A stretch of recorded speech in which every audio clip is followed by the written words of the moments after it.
Hugh, I find it fascinating, and I think people throughout history, or at least as long as we've discovered them, find dinosaurs just very fascinating. And so I thought it'd be worthwhile just to get in and talk a little bit about what is RTB's position on dinosaurs, what's the history, where are they, where they go, and how do Christians deal with that. So why don't you, can you just kind of lay out a little bit of what is the time frame for the dinosaurs and what do we know about them from history?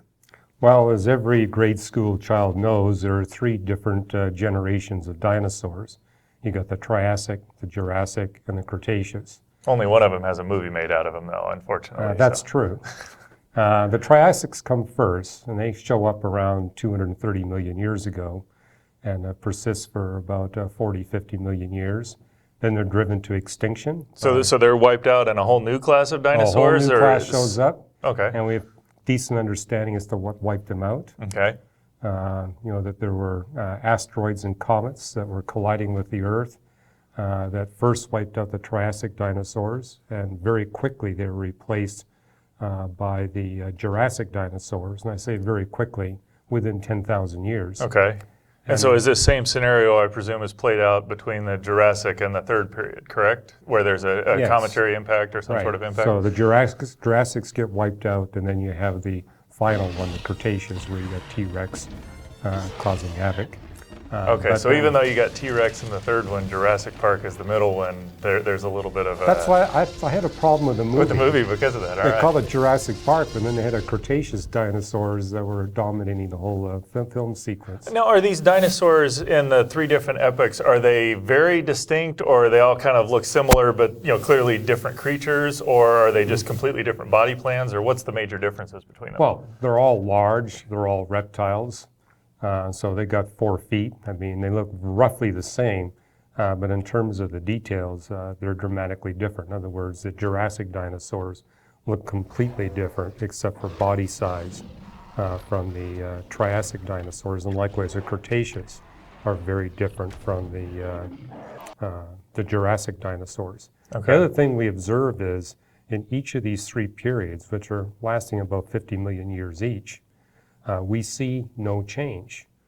So you've got these three broad epochs where there's large stasis in between, but very rapid changes when they're extinct and they come back in different forms. Exactly. Okay. And so from a Christian perspective, this is powerful evidence in favor of a creation model and against any kind of atheistic evolutionary model, because here are these creatures not changing for tens of millions of years, then they're wiped out, and they're replaced with creatures that are radically different in a very short period of time.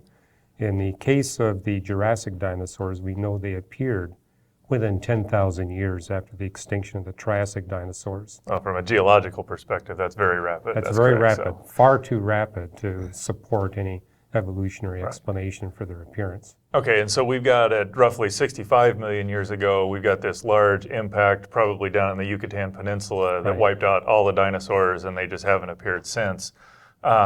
Which, so do we actually have the records of what might have been the impacts, or are there any geological record of what might have been the impact for the previous two extinctions? Well, one of them we can see 5 giant comets that struck across the North American continent, roughly at the border of the U.S. and Canada. Okay. So we see the impact, or see the cratering, or the remnants of the cratering? For some of it. For some of them? I mean, what astronomers believe is it was a single object that approached the Earth, and as it came through the atmosphere, broke up into 5 pieces. Fragmented, yeah. Or it might have already been fragmented before it got close to the Earth. But yeah, 5 major impacts stretching across the North American continent. Okay, so presumably in each of these, you just throw up enough stuff up into the atmosphere that it severely impacts the amount of light, the kind of vegetation that can grow, and so these large-bodied organisms all just die off. That's the basic scenario?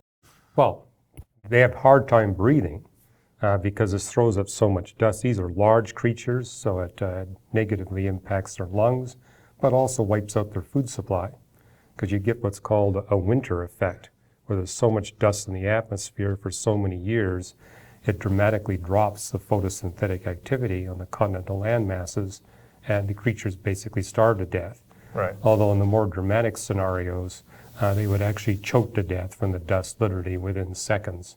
after Well, the okay, collision okay. event. Then from a Christian perspective, this is all in our model. This all happens 65 to 100 or 230 million years ago, long before the end of the sixth creation day, where Adam is created, and so God's still at work doing His creation, where He calls things good.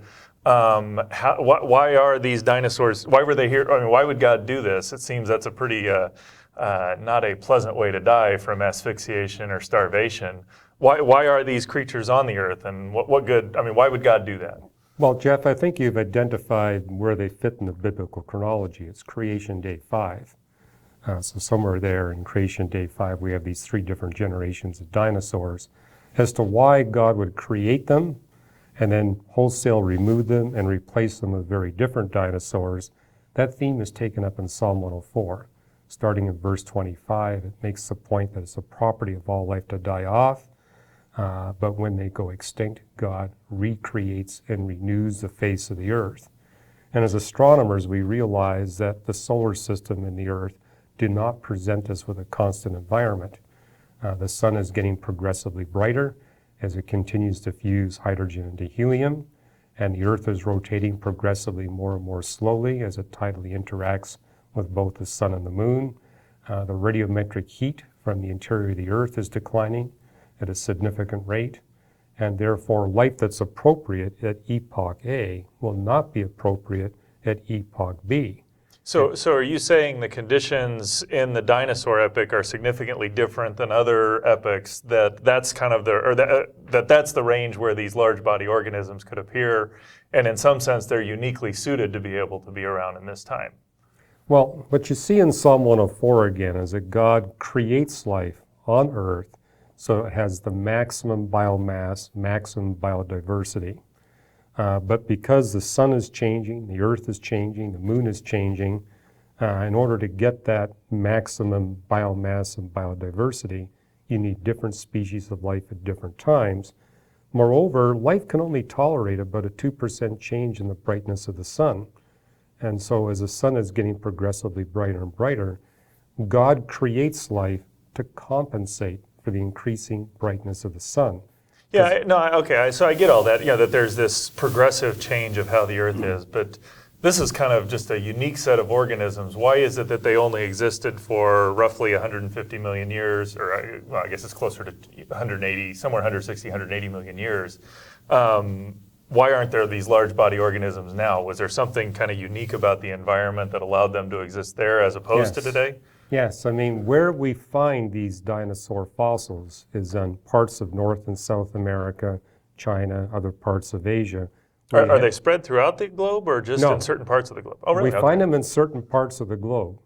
And there are parts of the globe where there were these large, shallow lakes or seas. And the thing about that would help support the body mass thing. Exactly. These are very large-bodied organisms that would just be problematic to have that completely above ground, where the animal had to support its entire weight. So. They needed the water and the mud to support their huge body mass. I'm referring to the terrestrial ones. The marine ones, they could float in the sea. Right. But in terms of the dinosaurs we see in the kind of the land masses, they're going to need shallow water and mud extending over thousands of square miles in order for them to be sustainable. Well, a lot of Christians think that the Bible references dinosaurs, particularly Behemoth and Leviathan in the chapters in Job. Are those references to dinosaurs, or are they something else? Well, Jeff, the Bible is designed to communicate to humans living across all generations. And we've only known about dinosaurs for the past 200 years. It'd be like the Bible talking about Pi Mesons. The only people who would have any clue would be those living today. Leviathan and Behemoth, I think, are best understood in the larger context of Job 38 to 42. Those chapters are referring to nephesh animals, soulish animals, and human beings. Dinosaurs do not fall into the category of the nephesh. We're talking about more advanced creatures. Yeah, okay, so not only do dinosaurs not relate to humanity, or they wouldn't in the context, but also they wouldn't have been understood by most of history. So, Very good. Well, thanks for that. For more information on dinosaurs, visit reasons.org.